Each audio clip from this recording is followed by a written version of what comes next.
On Global TV News Prime, rowdy session in House as motion sparks heated debate.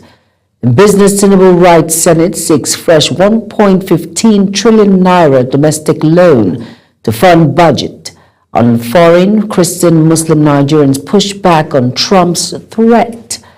In sports, Bayan protests police restrictions ahead of PSG clash. Hello and welcome to all our viewers in Nigeria and around the world to News Prime on Global Television, coming to you live from the nation's capital, Abuja. I am Jumai Manson. A quick reminder that Global Television is on DSTV channel 365 and Star Times channel 276. Now the news in full. Federal government set up interagency working group on lead elimination. The World Health Organization has estimated that lead exposure costs Africa about $135 billion in lost productivity each year. Even as Nigeria reaffirmed its commitment to ending the scourge through a new national lead elimination policy and strategic plan. The Coordinating Minister of Health and Social Welfare, Professor Ali Pate, announced this during a press briefing at the ministry. Zara Nasiru reports.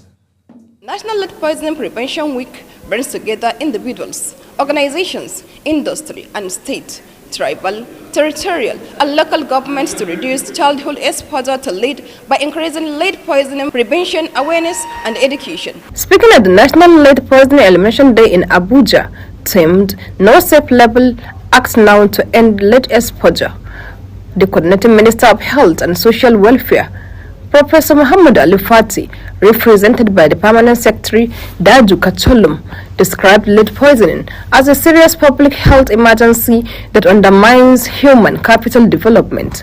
Fati noted that globally, 1 in every 3 children, approximately 850 million, has detectable blood lead levels, adding that the World Health Organization estimates that lead exposure causes about 47,000 deaths annually in Africa, costing the continent an estimated $135 billion in lost productivity each year.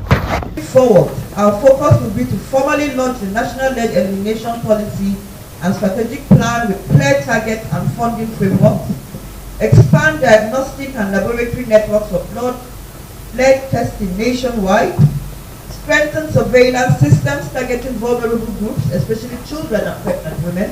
On the government response, Fati said the ministry, in collaboration with sister agencies and partners, had developed a national lead elimination policy and a 5-year strategic plan to coordinate prevention, detection, and response across multiple sectors, including health, environment, mines and steel development, agriculture, and water resources. As we mark this important day, I reaffirm as the Minister that the federal government remains fully committed to ending lead poisoning in Nigeria.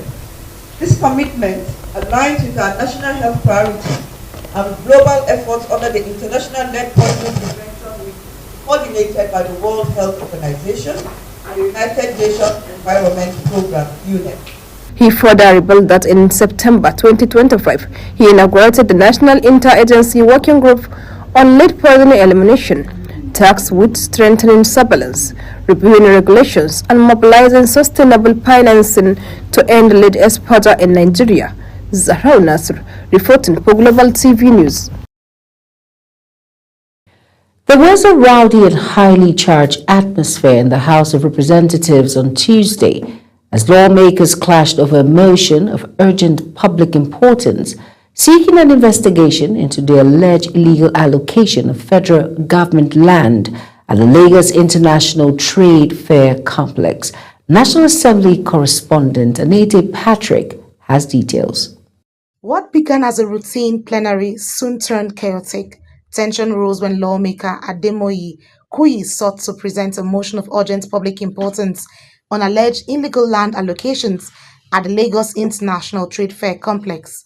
The motion immediately drew opposition from some members who argued that it failed to meet the criteria for urgency, which typically involve loss of lives or destruction of property. The chamber descended into a rowdy scene, forcing Speaker Benjamin Kalu, who presided over plenary to repeatedly call the House to order. Despite a heated exchange, the motion eventually passed, winning majority support.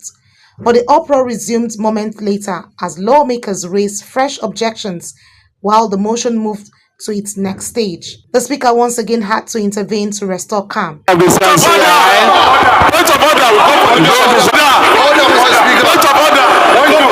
Mr. Speaker. Those who support the second leg of the motion say aye. Those against say nay. The ayes have it. The floor is yours. In the adopted motion, the House expressed concern over alleged criminal allocations and distortions of the original 350-hectare master plan of the Trade Fair complex. The sponsor of the motion claimed that portions of the federal land were being fragmented, sold, or leased illegally, threatening both businesses, stability, and national revenue. He warned that mismanagement at the complex had reached a level capable of triggering ethnic and commercial tension among traders. The House therefore mandated the Committee on Public Assets to investigate the matter, focusing on the management of the complex, alleged land racketeering, and the role of the Lagos International Trade Fair Complex Limited. Sit down.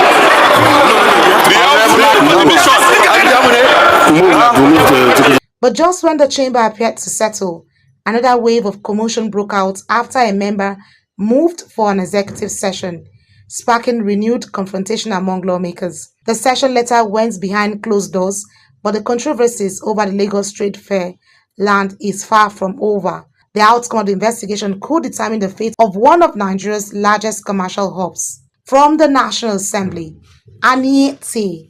Patrick reporting for Global Television News. Kano State Government has approved the sum of 19.9 billion naira for the execution of various department projects across the state. Briefing newsmen on the outcome of the 33rd Executive Council meeting, the State Commissioner of Information, Ibrahim Waiya, said the approval follows a deliberation on critical issues affecting the state. Global TV correspondent Idris Jibril was there and now reports. Chaired by the Kano State Governor Abba Kabir Yusuf, the 33rd Executive Council meeting of the Kano State Government focuses on critical issues of governance affecting the state. After a series of presentations by commissioners of various ministries, the sum of 4.9 billion naira for the Ministry of Education was approved. The breakdown includes 380,957,001 naira for settlement of outstanding liabilities due to the Board for Arabic and Islamic Studies enviers. 260,015,629,000 naira, 64 kobo for the purchase of 2 shops adjoining the Engineer Rabi Musa Concourse of Women's Skills Center. To improve healthcare delivery across the state, the council equally approved the sum of 274.7 million naira for the renovation of various healthcare facilities across the state, while the sum of 3.3 billion naira has been approved for the project under the Ministry of Water Resources. 670,455,779 naira 12 kobo for payment of KEDCO electricity bills for the State Water Board covering 30 months.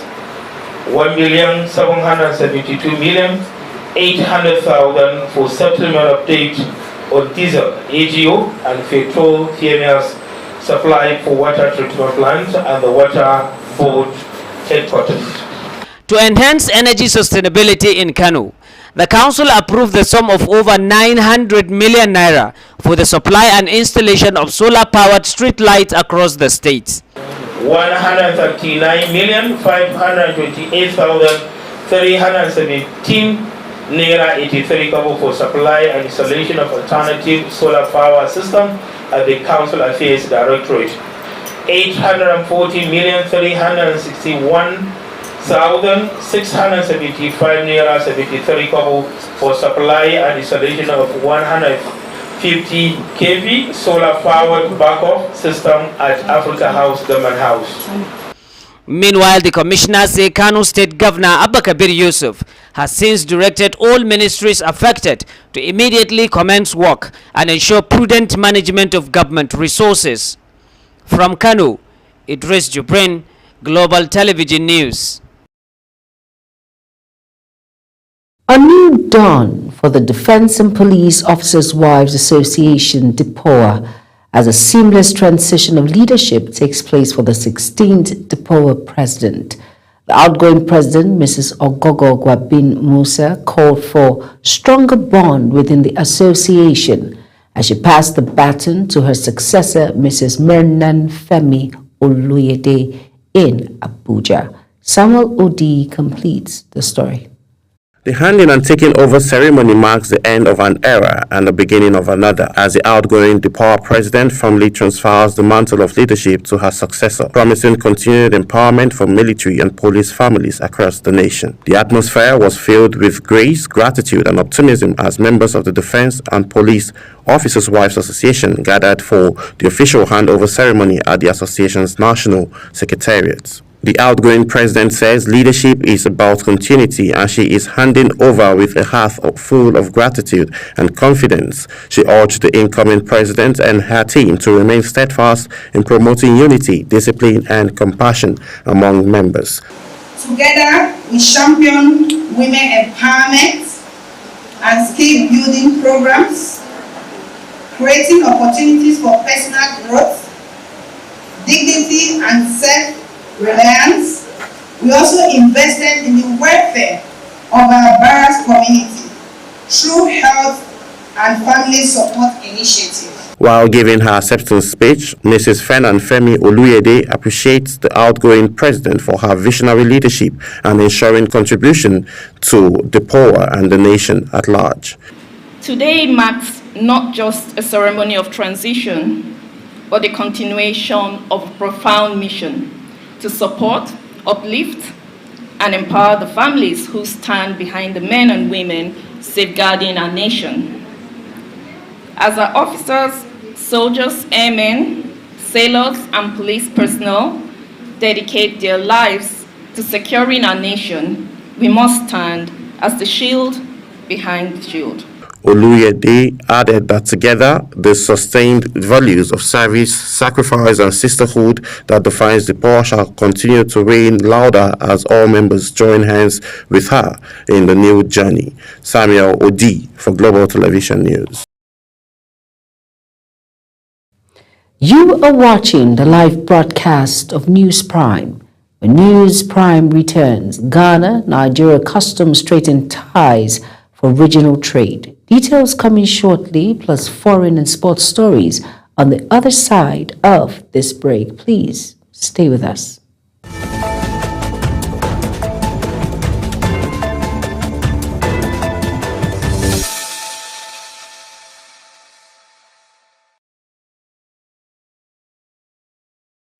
You're welcome back, and if you're just tuning in, this is News Prime on Global Television. Thank you for staying with us. In business now, President Bola Ahmed Tinubu has written the Senate seeking a fresh 1.15 trillion naira borrowing from the domestic debt market to help finance the deficit in 2025 budget. The president's request was convened in a letter read by the president of the Senate, Senator Godswill Akpabio.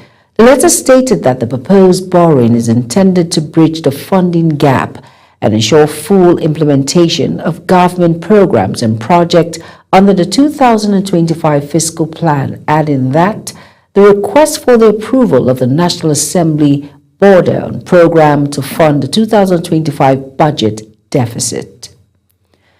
Over now to the Comptroller General of the Nigerian Customs Service, Adewale Adeniyi, says custom across Africa must play a greater role in driving continental integration and boosting inter-Africa trade. Speaking at a strategic meeting with the Secretary General African Continental Free Trade Area, Wamkele Umen, on efforts to enhance trade relations within the continent, Adeniyi emphasized that customs administrations have a vital role in promoting economic prosperity and development across Africa. Business correspondent Kike Lomo Okere has more. Recent data from the National Bureau of Statistics indicates that as of 2024, Africa has become Nigeria's largest export destination, a clear sign of growing regional trade. At a joint meeting with the Comptroller General of the Nigerian Customs Service, Adewale Adeniyi, and the Secretary General of the African Continental Free Trade Area, Adeniyi emphasized that the success of the trade agreement depends on collaboration among key stakeholders to boost intra-African trade and drive economic growth. Adeniyi therefore called for stronger institutional framework to ensure the custom operations are better integrated into existing continental structures. Secondly, the existing structure which the Secretariat has created, bringing together all heads of customs administration, also needed to be strengthened so that once we institutionalize customs part, we will be able to situate it and let it operate within the existing structure which the Secretariat has created. The Nigerian Customs Service reaffirmed its commitment to supporting the AfCFTA agenda by promoting compliance among small businesses and export-oriented enterprises. The African Continental Free Trade Area Secretary General Wamkele Mene says partnership with the Customs Administration and the private sector is critical to realizing Africa's economic integration goals. He noted that the Nigerian customs authorities are central to implementation of AfCFTA, particularly in area of data collection and statistics gathering, which are vital for measuring the true impact of the agreement. Our private meeting, customs authorities are at the heart of implementation of the AfCFTA, so it is expected that we collaborate for implementation. And finally, the Secretary General also stressed the importance of structured engagement with private sector, saying it will help address trade challenges such as infrastructure deficit, high logistic costs, and currency conversion barriers. With sustained collaboration between Nigerian customs, the AfCFTA Secretariat, and the private sectors, stakeholders believes Africa is on the course to achieving deeper integration and shared prosperity through trade. Kike Lomo Okeri, Global Television News. Moving on now, the Comptroller General of the Nigerian Customs Service, Adewale Adeniyi, has reaffirmed Nigerians' commitment to strengthening regional cooperation and promoting intra-Africa trade following his recent election as chairman of the World Customs Organization. Speaking during a visit to the Commissioner of the Customs Division of the Ghana Revenue Authority, Brigadier General Glover Ashong Annan, the Comptroller General, expressed deep appreciation to the customs leadership for their goodwill and support, noting that their encouragement was instrumental from the early stages of his candidacy. Kike Lomo Okeri tells us more. The collaboration between Ghana and Nigerian Customs Service has received a major boost as both countries reaffirmed their commitment to deepen regional trade and security cooperation. During a visit to Ghana, the Comptroller General of Customs, Adewale Adeniyi, emphasized the need to harmonize custom procedures in support of the African Continental Free Trade Area, while promoting capacity building initiatives that enhance professionalism among customs officers. It says the visit reflects the strong and enduring bond between Ghana and Nigeria, two nations united by history, culture, and a shared vision for prosperous West Africa. Most of my visits is to give meaning to the expression charity begins at home and seek your support for the mission itself. The mission is for us to see how better customs can play its role as the major promoter of the African Continental Free Trade. We want to increase the volume of trades that we do within Africa. We want the Commissioner of the Customs Division of the Ghana Revenue Authority, Brigadier General Glover Ashong Annan, described the visit of the Nigerian Comptroller General of Customs as a proud moment for Africa, recognizing the exceptional leadership and achievements of the Nigerian Customs Service. He expressed readiness to work closely with Nigeria in strengthening intelligence sharing and joint operation against transnational crimes. Together, we know that we must strengthen intelligence sharing and then also enhance joint operations against transnational crimes. We must also harmonize customs procedures to support the African Continental Free Trade Area and then deepen capacity building initiatives that empower our officers to serve with integrity and excellence. The meeting further reinforced bilateral cooperation between the two customs administrations, paving the way for stronger economic relations and regional growth. As the delegation continues its engagement, both sides express optimism that the renewed partnership will drive trade facilitation and strengthen the fight against economic and border crimes across West Africa. Kike Lomo Okeri, Global Television News.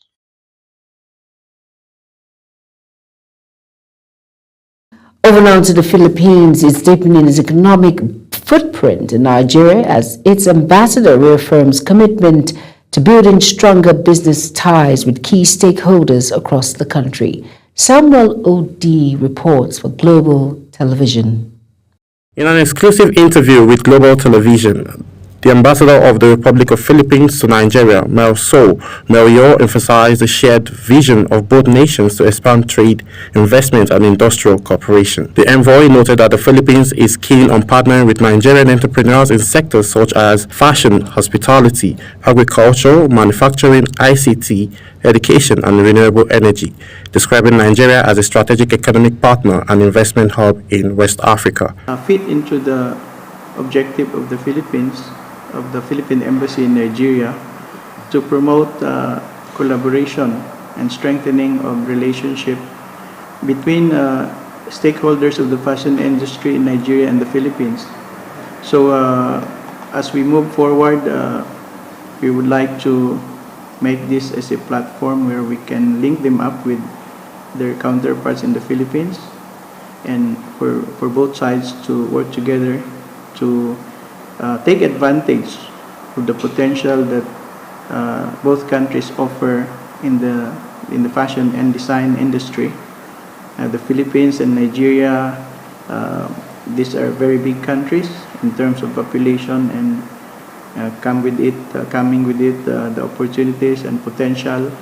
Nigeria has a very rich tradition in the fashion industry and also in the textile sector, and if the strengths of both countries can be harnessed together, then we can expect that the two will be really great players in promoting not just current but also new ideas when it comes to the fashion industry.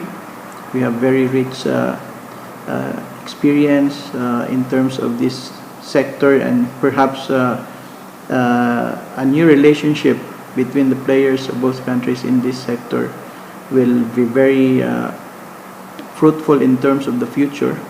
So I'm very hopeful, I'm very positive that this initial step that we're taking will bring us to even bigger prospects towards the future. So Ambassador Melso reaffirmed his mission to bridge business communities from both countries, pledging to create more platforms that connect Filipino investors with Nigerian industries. It is the hope that the renewed optimism will create deep bilateral relations anchored on economic diplomacy, innovation, and people-to-people exchange. Samuel Odi for Global Television News.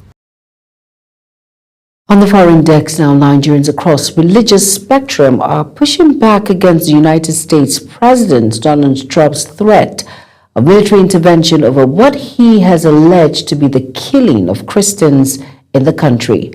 Roughly evenly split between Christians and Muslims, Nigeria, the most populous African nation, is home to conflicts, but claims of Christian persecution in Nigeria have found traction online among the U.S. and European right in recent months. Uyi Agbomofuegbe reports.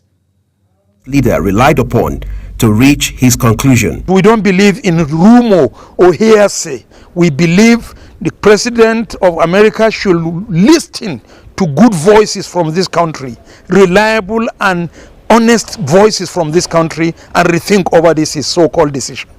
It's just a collection of wrong statistics, especially genocide in the North. I can categorically say that these statistics are wrong, they are misleading, and it does not reflect the true situation of killings, banditry, and other vices in the North. For these Abuja residents, President Trump's motive is questionable. He also recommends a political approach to resolving the conflict between Nigeria and the United States. Mr. Trump has interior motive. South Korea expects to launch its first nuclear-powered submarine by the late 2030s. A senior defense ministry official told ministers on Tuesday, days after Washington had approved Seoul's plan. United States President Donald Trump last week said he had given Seoul a green light after South Korea had announced that two countries reached a broad deal covering investment and shipbuilding. Trump, who was in South Korea for the regional summit, said in Truth Social that Seoul would manufacture its nuclear-powered submarine. In sports stories now, Nigerian star striker Victor Osimhen says he is ready to take Galatasaray to new heights in the UEFA Champions League, insisting it is time to make a statement in the most prestigious games. After starring for Lille and Napoli, the 26-year-old forward returns to Europe elite competition wearing Galatasaray's yellow and red, where he has quickly become a fan favorite. He made his move permanent this summer following the standout session-long loan in 2024-2025. Bayern Munich has launched a protest with UEFA about unacceptable and surprising security measures implemented by French police ahead of Tuesday's Champions League clash at Paris Saint-Germain. Bayern issued a statement saying an official protest had been launched with governing body UEFA about measures adopted at short notice by the Paris Police Prefecture. As Global TV News Prime comes to an end, here's a recap of our top stories again. There was a rowdy and highly charged atmosphere at the House of Representatives on Tuesday as lawmakers clashed over a motion of urgent public importance seeking an investigation into the alleged illegal allocation of federal government land at the Lagos International Trade Fair complex. In business, President Bola Ahmed Tinubu has written the Senate seeking a fresh 1.15 trillion naira borrowing from the domestic debt market to help finance the deficit in 2025 budget. On our foreign news, Nigerians across religious spectrum are pushing back against the United States President Donald Trump's threat of military intervention over what he has alleged to be the killing of Christians in the country. And finally, in sports, Bayern Munich have launched a protest with UEFA about unacceptable and surprising security measures implemented by French police ahead of Tuesday's Champions League clash at Paris Saint-Germain.